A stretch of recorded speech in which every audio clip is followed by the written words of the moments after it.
हम लोग कौन सा पढ़ रहे थे? हम लोग मौर्यन एम्पायर के बारे में पढ़ रहे थे ना। तो जब हमने मौर्यन एम्पायर के बारे में पढ़ा था तो हमने अभी तक कुछ इंपॉर्टेंट चीज़ें मौर्यन एम्पायर के बारे में लिख ली थी।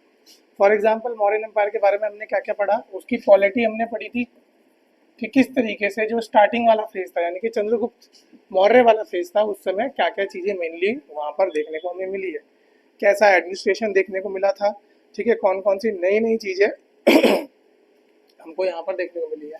तो पॉलिटी में सबसे पहले हमने क्या पढ़ा कि भाई उनकी टेरिटरी कितनी है, बताओ कहाँ से कहाँ तक थी टेरिटरी उनकी। अगर मैं सिर्फ एक छोटा सा ये इंडिया का मैप बनाऊं, ठीक है, इस तरीके से बताओ कहाँ से कहाँ तक थी जो मौर्यास थे, सिर्फ उनकी टेरिटरी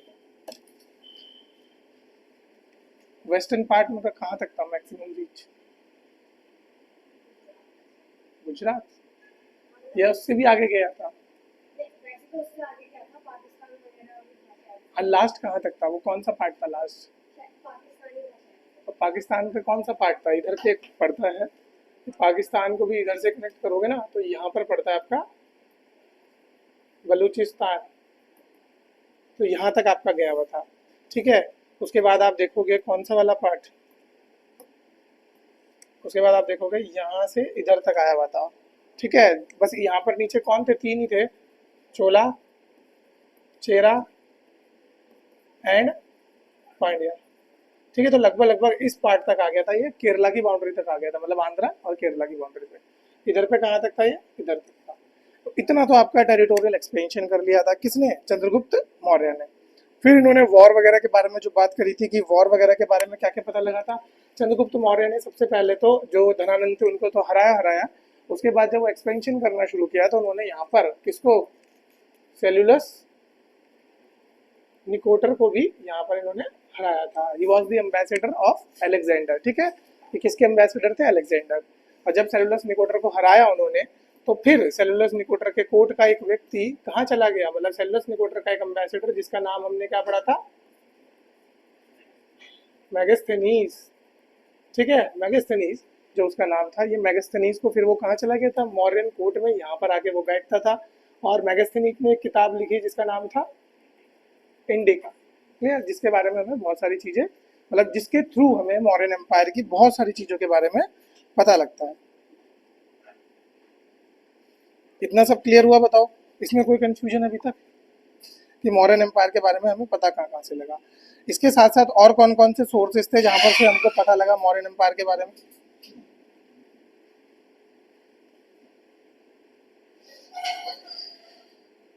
अभी और कहाँ कहाँ से पता लगा था मैं मौर्यन एम्पायर के बारे में? क्या क्या मैंने बुक्स के नाम बताए थे?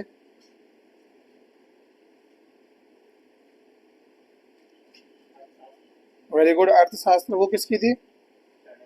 चाणक्य थी। और भगवती सूत्र वो कौन से धर्म की थी? जैन की थी पक्का? बौद्ध की तो नहीं थी शायद? भगवती सूत्र और कल्प सूत्र,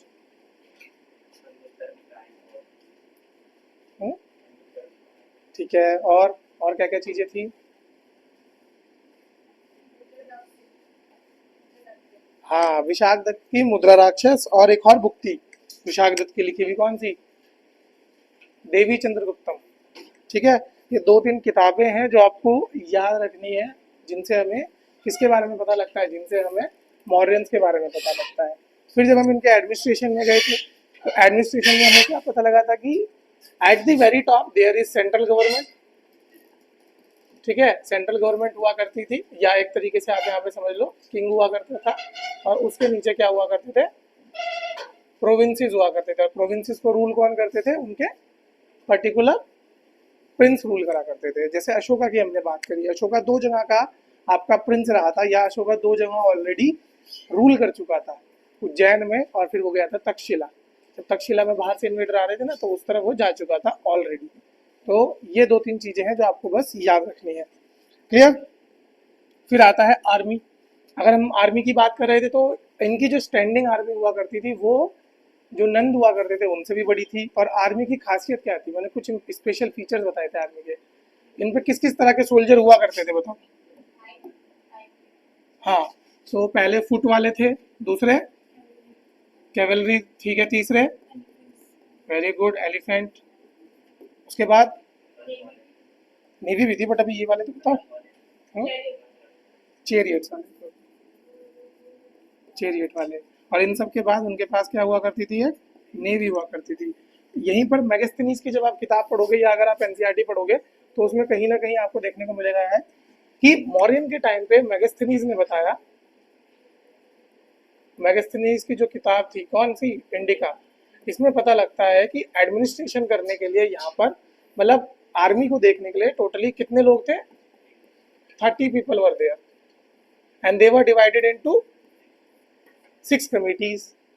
अगर 30 लोग हैं और 6 कमेटी में डिवाइड है तो पर कमेटी कितने लोग हो गए, 5 पीपल हो गए, और हर एक कमेटी एक पर्टिकुलर ऑब्जेक्टिव के लिए काम करती है।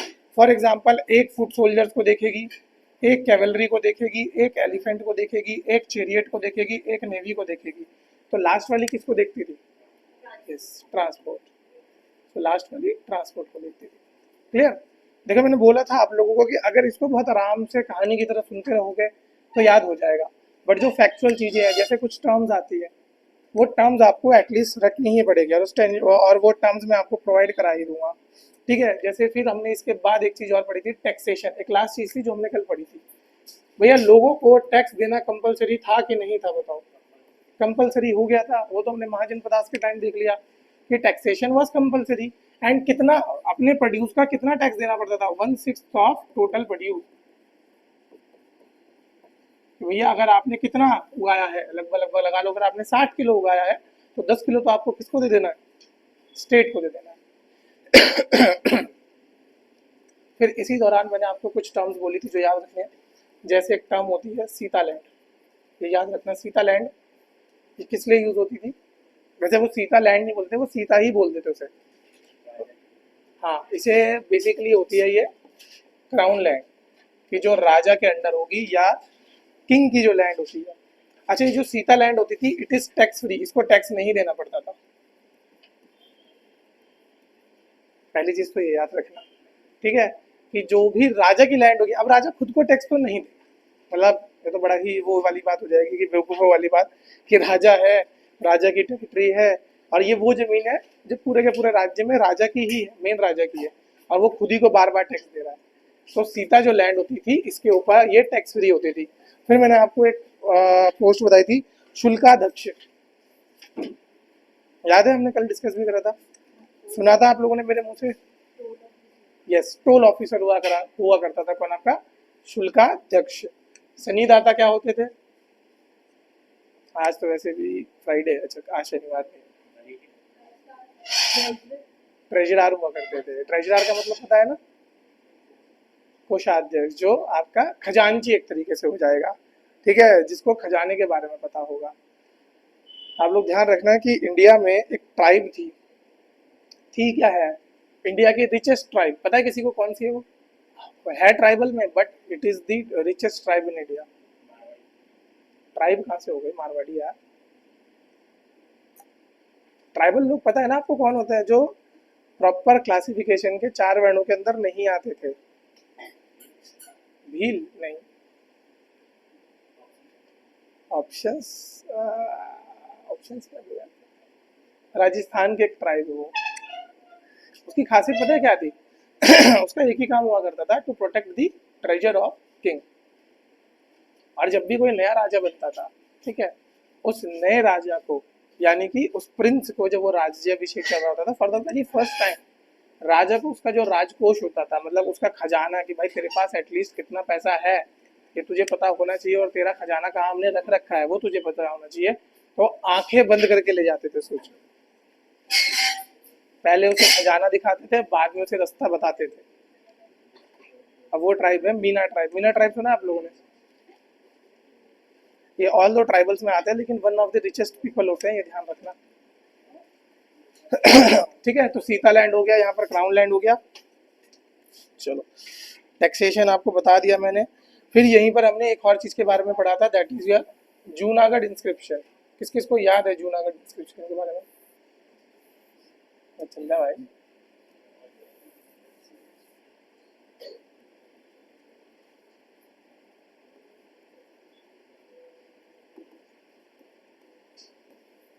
हाँ जी, जूनागढ़ इंस्क्रिप्शन के बारे में किस किस को पता है? आपको पता है? आपको याद है जूनागढ़ की बात की थी हमने? पहले तो बताओ जूनागढ़ पड़ता कहाँ है? हाँ जी, आपको पता है जूनागढ़ कहाँ पड़ता है? पीछे इधर पे किस किस को नहीं पता कि जूनागढ़ कौन से स्टेट में पड़ता है? सबको पता है जूनागढ़ कहाँ पड़ता है? गुजरात। आप लोगों को पता है कि जूनागढ़ कहाँ पड़ता है? इसकी तो स्टोरी भी बड़ी इंटरेस्टिंग है, ये इंडिया में होता भी ना। हाँ हाँ, ये तो बेचारा पाकिस्तान में मिलने जा रहा था, वो तो हमने बना लिया किसी तरह, सरदार वल्लभ भाई पटेल ने बना लिया। पर यहाँ का नवाब की कहानी सुनी आप लोगों ने? यहाँ के नवाब की क्या कहानी थी बताओ? हाँ, तो उसमें एक फनी स्टोरी भी है उनकी। जूनागढ़ के नवाब पता है आप लोगों ने कौन थे? ये इनके बेटे बाद में जाके प्राइम मिनिस्टर ऑफ पाकिस्तान भी बने, सोचो। जुल्फिकार अली भुट्टो, सुना है जुल्फिकार अली भुट्टो? उन्हीं के फादर थे, यहाँ पर उस समय नवाब हुआ करते थे। तो जब इंडिया में मिलने की बात आई थी तो बेसिकली सरदार वल्लभ भाई पटेल ने बोला कि यार चुपचाप मिल जाओ, क्यों फालतू पंगे करने। ये बिल्कुल एडमेंट थे कि मैं नहीं मिलना चाहता इंडिया में, तो बिल्कुल नहीं, क्योंकि इनके अच्छे रिलेशन हुआ करते थे पाकिस्तान के साथ, मतलब फैमिली रिलेशन हुआ करते थे पाकिस्तान के प्रिंसली स्टेट के साथ। इनका इकलौता स्टेट था जो इंडिया की टेरिटरी में आ रहा, बाकी इनका पूरा खानदान पाकिस्तान की टेरिटरी की तरफ जा रखा था। मतलब वही हो गया ना, मौसी चाचा या ससुराल वाले सारे पाकिस्तान की तरफ थे। तो ये कभी नहीं चाहते थे कि जूनागढ़ इंडिया में जाके मिले। बाद में हमने प्लेबिसाइड कराया क्योंकि मेजोरिटी ऑफ पॉपुलेशन वहाँ हिंदू थी, बस रूलर उनका मुस्लिम हुआ करता था। तो मेजोरिटी के हिसाब से डिसाइड हुआ कि भैया हम लोग तो इंडिया में मिलेंगे। तो फिर इनको ओवरनाइट भागना पड़ा इंडिया से, अदरवाइज ये इनको कैद कर लेते। इनके पास एक प्लेन था, एक सिंगल प्लेन, और वो उस समय के लिए एक ही प्लेन था इनके पास ना, मतलब अर्जेंट में भागना पड़ा। और इनके पास कुछ कुत्ते हुआ करते थे 20-50, और उतनी ही रानियां हुआ करती थी, और बेचारे के पास प्लेन एक ही है। सोचो ये इंसान प्लेन में किसको बिठा के लेके गया होगा?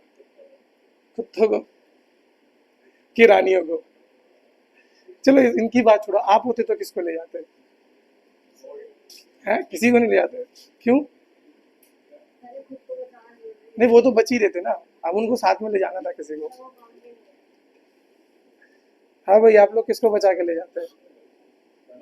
हाँ, कुत्तों को क्यों? कुत्ते हाँ, मतलब डॉग लवर्स में ये विचारों का इनका बहुत अच्छा नाम है, डॉग लवर्स में। ठीक है, तो जूनागढ़ जो इंस्क्रिप्शन हुआ था इसको ध्यान रखना। इसको किसके राजपाट में बनाया गया था? रुद्रदामन के राज में बनाया था। क्लियर? किसके राज में? रुद्रदामन के राज में यहाँ पर इसको बनाया गया था। और इसमें बेसिकली किसके बारे में आपको जिक्र मिलता है? पुष्यगुप्त के बारे में।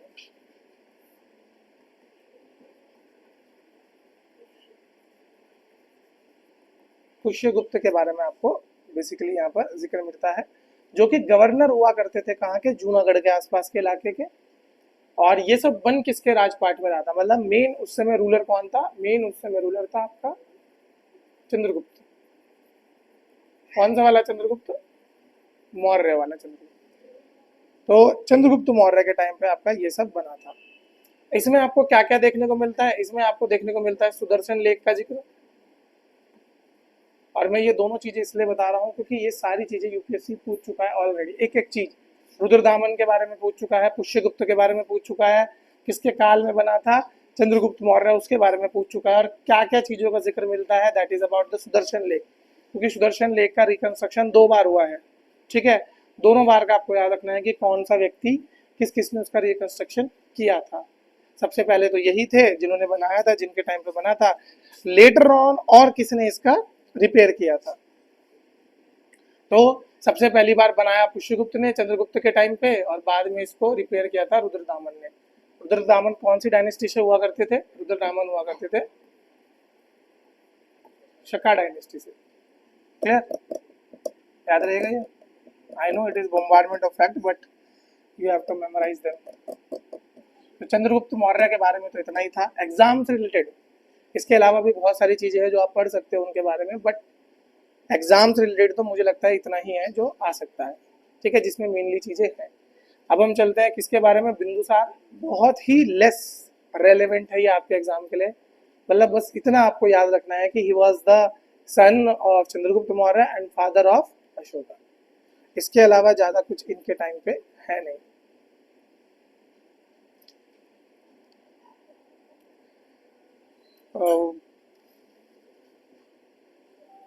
तो बिंदुसार का बस इतना याद रखना। फिर हम चलते हैं मेनली अशोका के बारे में। सो अशोका, यूजुअली लोग इसे अशोका द ग्रेट, ठीक है, अशोका द एम्परर या द फर्स्ट एम्परर जिसने अपने राजपाट को बहुत ज़्यादा स्केल अप किया, ये बोलते हैं। इसको अपने राजपाट में आने में ही कितने साल लग गए? 4 years। It took 4 years of struggle या continuous battle with his own brothers, ठीक है, अपने ही भाइयों के साथ ये 4 साल तक लड़ता रहा। उसके बाद जाकर ये क्या हुआ, गद्दी पे आके बैठा। अब इसकी खासियत क्या है? तो शुरुआत में इसने कोई रिलीजन नहीं फॉलो किया था। अच्छा हाँ यार, चंद्रगुप्त मौर्य का रिलीजन नहीं बताया मैंने आपको। किसी को पता है चंद्रगुप्त मौर्य का religion? Which religion he belongs to? Yes, he was the follower of,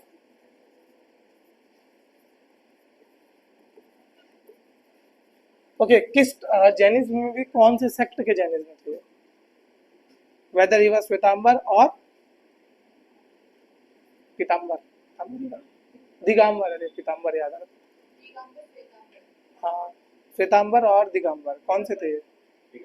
Digambar, पक्की बात है। कैसे पता लगता है हमें कि ये दिगंबर है? हाँ, फर्क कैसे आया था श्वेतांबर और दिगंबर में? अरे डिफरेंशिएशन क्यों आया था? हाँ, अलग कैसे हो गए थे, वो कहानी क्या है? अगर आपको कहानी याद रह गई तो आपको दोनों के बीच का डिफरेंस हमेशा याद रहेगा। मैंने आज तक कभी ऐसे रटा नहीं कि श्वेतांबर क्या पहनते हैं, दिगंबर क्या पहनते हैं।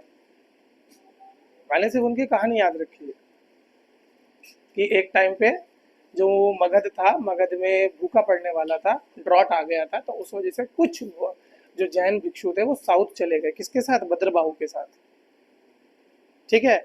और तब तक जैनिज्म में ये कॉन्सेप्ट था कि वो कपड़े वपड़े नहीं पहनते थे, बिल्कुल भी कुछ नहीं करते थे। और खाना वाना आपको पता ही है, उनकी जो वाउज होती हैं कि ऐसे खाना है, ये खाना है, ये चीज़ नहीं खानी है। वो फार्मिंग को भी मना करते हैं, पता है इवेंचुअली क्यों मना करते हैं जैन लोग फार्मिंग? कि कोई भी जैन आपको फार्मर नहीं मिलेगा। एक जैन ढूंढ के दिखा दो जो फार्मर हो, मिलेगा ही नहीं।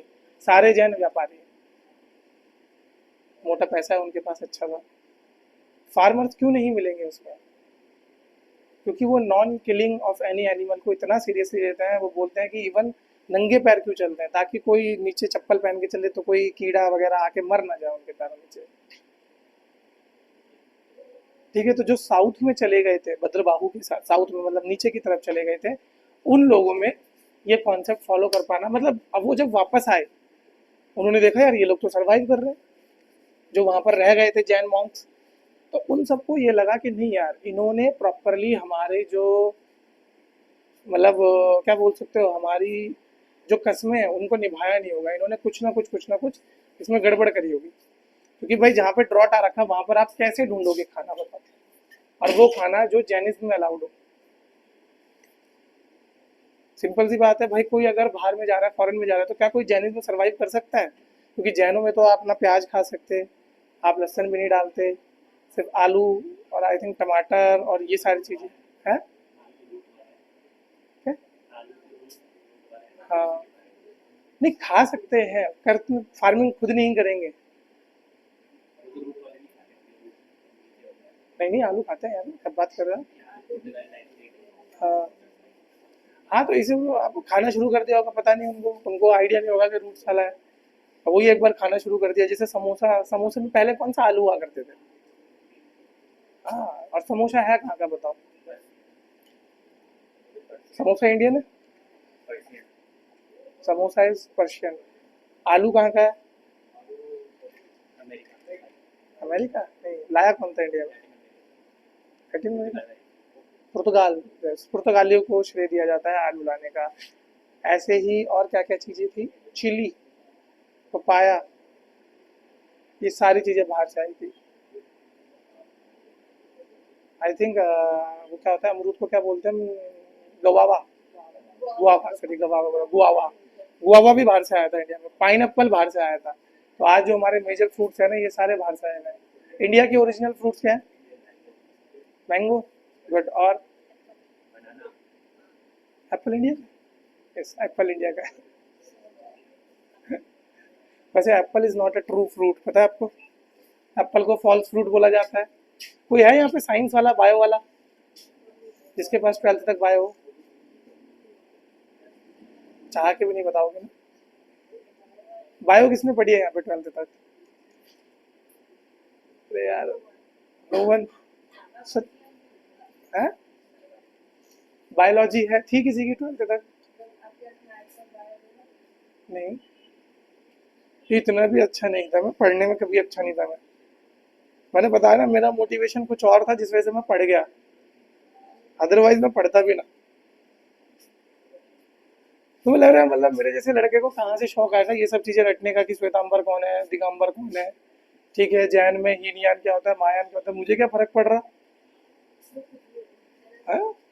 मैं हमेशा बोलता था कि यार जो मर गया मर गया, मेरे को क्या उसकी कब्र उखाड़नी है। अब मुझे सोचो हिस्ट्री पढ़नी पड़ रही थी। शुरू के 1 साल तो मुझे बहुत बुरा लगा था, मैं क्यों पढ़ूं मैं। बाद में पता लगा, जैसे मैंने आपको शुरू में आते ही बता दिया था कि you should know why you have to read this. जब मुझे पता लगा कि यार पढ़ना तो पड़ेगा, अदरवाइज एग्जाम नहीं क्लियर हो, तो फिर पढ़ा हमने। चलो अशोका के बारे में समझ लेते हैं यहाँ पे। सो अशोका वाज बुद्धिस्ट, ठीक है, और वहां पर कौन थे? जैनिस्ट थे। तो ये बुद्धिज्म को फॉलो करते थे। और बुद्धिज्म में भी कौन सा वाला सेक्ट फॉलो करते थे? हीनयान की महायान? हीनयान की महायान कौन सा फॉलो करेंगे? इसमें लॉजिक लगेगा क्या? इस समय तक 2 डिवीजन हो गए थे, एग्जैक्टली exactly, हुआ ही नहीं था डिवीजन। डिवीजन कब हुआ हीनयान महायान में? 4th बुद्ध काउंसिल में, ठीक है, 4 बुद्धिस्ट काउंसिल में हुआ था। बट अब अगर डिवीजन नहीं हुआ तो ये अर्ली फॉर्म ऑफ बुद्धिज्म को फॉलो कर रहे होंगे। तो यहाँ पर आपसे जब भी सवाल पूछा जाएगा तो आपको बताना है कि he is following Hinayana form of Buddhism, ठीक है। ये हमेशा कौन सा बुद्धिज्म फॉलो करते थे? हीनयान। पता है ना हीनयान क्या होता है? The lesser vehicle, the conservative ones. जिनका बोधिसत्व का मतलब क्या होता है? बोधिसत्व पता है? Bodhisattva is a person who had already got enlightenment, जिसको निर्वाणा मिल गया। बोट सुनते हो ना, बोट के ईयरफोन होते हैं, जैसे आप डालते थे प्लग इनटू निर्वाणा। तो निर्वाणा क्या होता है? Nirvana is enlightenment in Buddhism, कि जिसको ज्ञान मिल गया। जैसे सनातन धर्म में होता है, बोलते हैं ना हम कि भाई इसको ज्ञान मिल चुका है। तो वैसे ही बुद्धिज्म में निर्वाणा और जैनिज्म में कैवल्य, तीनों लगभग लगभग सिमिलर टर्म है। तो जिन जिन को निर्वाणा मिल जाता है उनको बोधिसत्व बोलते हैं। अब दोनों हीनयान और महायान में थोड़ा सा फर्क है। हीनयान बोलते हैं कि आप सिर्फ अपने निर्वाणा के लिए रिस्पॉन्सिबल है, आपको किसी और को निर्वाणा नहीं दिलवाना, ठीक है। और जो महायान वाले होते हैं वो बोलते हैं कि अगर आपको ज्ञान मिल गया है तो आप बाकी लोगों की मदद करो ज्ञान पाने में, जैसे मैं आपकी मदद कर रहा हूँ कि मुझे ये ज्ञान मिल चुका है। अगर मैं हीनयान वाला होता तो मैं क्यों आपको ज्ञान देता है? और अगर मैं महायान वाला हूँ तो फिर जब मुझे ज्ञान मिल चुका है, मतलब जब एक बौद्ध भिक्षु को ज्ञान मिल चुका है, तो वो बाकी लोगों की मदद करेगा निर्वाणा को पाने में। इसे बोला जाता है ग्रेटर व्हीकल। बस इतना सा फर्क होता है, ठीक है। ये ध्यान रखना है क्योंकि एग्जाम में एज इट इज पूछा गया है। Laser vehicle, the greater vehicle, Hinayana the less vehicle, Mahayana the great vehicle. और भी कई सारे डिफरेंस होते हैं। हीनयान जो वाले लोग होते हैं वो कभी बुद्धा को एज अ मैन प्रोजेक्ट नहीं करते, सॉरी मतलब बुद्धा को, हीनयान वाले उसकी पिक्चर नहीं बनाते। Hinayana never consider Buddha as god और बुद्धा एज, मतलब they always consider Buddha as a normal human being who has just gotten enlightenment, मतलब any other बौद्ध भिक्षु की तरह, कि उनमें और एक नॉर्मल बौद्ध भिक्षु में कोई फर्क नहीं है। महायान ने ग्लोरीफाई कर दिया है, अरे भैया ये तो गजब आदमी थे। होता है ना कि बाद के जो लोग आए उन्होंने बिल्कुल उन्हें भगवान ही बना दिया। ऑल दो आपको पता है बुद्ध खुद कभी गॉड के कॉन्सेप्ट में नहीं मानते थे। बुद्ध को बुरे कर्म अच्छे कर्म के बारे में पता था कि अगर आप बुरा करोगे तो क्या होगा, अच्छा करोगे तो क्या होगा। पर उन्होंने कभी भगवान के कॉन्सेप्ट पे बोला ही नहीं कुछ कि भगवान है कि नहीं, हमेशा चुप रहे। आत्मा के कॉन्सेप्ट पे हमेशा चुप रहे। उनके हिसाब से पुनर्जन्म होता है, लेकिन भगवान है या नहीं है उन्हें नहीं पता। तो उनसे पूछता कि भगवान है, बोलते मुझे नहीं पता भगवान है कि नहीं। तो बहुत सारी चीजें थी जिसमें बुद्ध चुप रहे थे। और ये एग्जैक्ट ये सारी चीजें है ना, ये आपसे स्टेटमेंट वाइज पूछी जाती हैं जब आप बुद्धिज्म को पढ़ोगे, जैनिज्म को पढ़ोगे, ठीक है। तो जब पढ़ेंगे तब मैं लिखवा दूंगा आपको ये वाला। सो बुद्धिज्म का याद रहेगा। बुद्धिज्म टेक्स्ट में इनको कहीं कहीं पर चक्रवर्ती भी बोला गया। चक्रवर्ती पता है? चक्रवर्ती सम्राट क्या होता है? चक्रवर्ती राजा, किंग ऑफ किंग्स, ठीक है। राजाओं का राजा को बोला जाता है आपका चक्रवर्ती सम्राट। इनके टाइम पे बेसिकली हुआ क्या है, इनका सबसे इंपॉर्टेंट फीचर, क्योंकि देखो एडमिनिस्ट्रेशन तो मौर्यन वाला ही चलेगा, है ना। जैसा चंद्रगुप्त मौर्य बना के चले गए एडमिनिस्ट्रेशन, या चाणक्य बना गए, सेम उसी एडमिनिस्ट्रेशन को ये कंटिन्यू करे जा रहे थे। इनके टाइम पे स्पेसिफिकली कुछ ऐसा खास क्या था, दैट इज देयर इंस्क्रिप्शन। आप देखोगे जो इंस्क्रिप्शन हुआ करते थे वो इंपॉर्टेंट हुआ करते थे। अब इनके इंस्क्रिप्शन कहाँ किन किन चीजों पे मिले हैं भैया? इनके स्टोन पिलर मिले हैं, ठीक है। रॉक्स, रॉक एडिक्ट्स मिले हैं। तो इस तरह के बहुत सारी चीजें आपको यहाँ पर देखने को मिलेगी, ठीक है। साथ साथ केव्स देखने को मिली है, केव्स के अंदर इंस्क्रिप्शन मिले हैं। जैसे वाइब्रेशन कहाँ पर हो रही थी? जैसे केव्स में आप देखोगे दो तरह की केव्स तो इंडिया में फेमस है। First is your Ajanta and second your, दोनों कौन से स्टेट में पड़ती हैं? महाराष्ट्र की एमपी? चलो यही ले लेते हैं ऑप्शन, 50-50 कर लेते हैं। एमपी पक्का? आप बोल रहे महाराष्ट्र, दोनों महाराष्ट्र में पड़ती है। पहले बताओ दोनों एक ही स्टेट में पड़ती है कि अलग अलग? आप बोल रहे हो एमपी में पड़ती है। अजी बाकी लोग कौन इन देवी के साथ है, कौन उस देवता के साथ है? अरे यार इनको देवी बोलूंगा उसे राक्षस बोलूंगा, बुरा मान जाएगा यार वो। महाराष्ट्र, आप महाराष्ट्र के साथ आप। पता है आपको कि तुक्का मार रहे हो? तुक्का, ऐसे तुक्का तो मारना ही है। दोनों एम से ऑप्शन है, महाराष्ट्र है मध्य प्रदेश। महाराष्ट्र आपका पता है कि तुक्का है? तुक्का है आप दोनों? महाराष्ट्र पता है कि तुक्का है? पता है पक्का? महाराष्ट्र पूछ रहे हो कि बता रहे हो? आपको प्रधानमंत्री बनाऊंगा मैं किसी दिन अगर वोट मिल गए अपने तो। हाँ जी, महाराष्ट्र है। अरे तो तुक्का तो मार ही लो, भाई के साथ जाना है। भाई गलत पूछा है। मैम आप? मध्य प्रदेश, मध्य प्रदेश देवता के साथ महाराष्ट्र, इट इज महाराष्ट्र, ठीक है। जिसके आगे देवता भी झुक जाए उसे देवी कहते हैं, याद रखना है। यस, महाराष्ट्र में पाई जाती है, ध्यान रखना आप लोग, ठीक है। और इन केव्स में आप देखोगे, जैसे अजंता केव्स की मैं बात करूं तो अजंता केव्स में मेनली किस तरह के धर्म के बारे में बताया गया है? जैसे एलोरा में तो तीनों के बारे में बताया गया है, अजंता और एलोरा दोनों में तीनों के बारे में बताया गया है, बुद्धिज्म, जैनिज्म और हिंदू, ठीक है। जैसे व्रज पानी की एक आप देखोगे, व्रज पानी की, पद्म पानी की एक मूर्ति बनी हुई है अजंता की गुफाओं में। ये जब आर्ट एंड कल्चर पढ़ोगे ना तब आपको इंपॉर्टेंट पढ़ना है कि अजंता में कितनी गुफाएं हैं, एलोरा में कितनी गुफाएं हैं, ठीक है। बट इतना ध्यान रखना कि बुद्धिज्म के बारे में इन केव्स में भी आपको देखने को मिलेगा। तो एक तो ये केव्स हो गई। दूसरा, बुद्ध लोग या जैन लोग केव्स का कैसे यूज करते थे? तो दो तरीके से यूज करते थे वो, या तो उन्हें चैत्य बनाते थे या तो उन्हें विहार बनाते थे। अगेन ये किसका आर्ट एंड कल्चर हो गया? मैंने बोला ना, जब हिस्ट्री पढ़ेंगे तो आर्ट एंड कल्चर आधे से ज्यादा आपको वैसे ही समझा दूंगा मैं, और जो चीजें नहीं समझाऊंगा या जो चीजें मैं बोल के जाऊंगा ना, लिख लो। मतलब जैसे कोई नया शब्द आप मेरे मुंह से सुन रहे हो, चैत्य सुना, विहार सुना, तो उसको लिख लो, नोट डाउन कर लो, घर जाके एक छोटा सा गूगल कर लेना, मेरे टीचर हमेशा बोला करते थे कि दो चीज़ें आपके यूपीएससी प्रिपरेशन को स्केल अप हमेशा करेंगे। First is your curiosity, second हमारे टाइम पे गूगल हुआ करता था, आज के टाइम पे चैट जीपीटी बोलता हूँ मैं। तो सेकंड चीज़ तो सबके पास अवेलेबल है, फर्स्ट चीज़ बहुत कम के पास है, क्यूरियोसिटी टू नो, है ना। मतलब आप लोगों को लगता है कि जो पढ़ा दिया बस, उससे ज़्यादा मेहनत नहीं करनी। मैं पढ़ाते पढ़ाते बहुत सारे इधर उधर के रैंडम शब्द भी बोल के जाता हूँ, अगर आप सर्च मारो उन्हें, आपको मेरे से भी ज़्यादा नॉलेज मिलती है।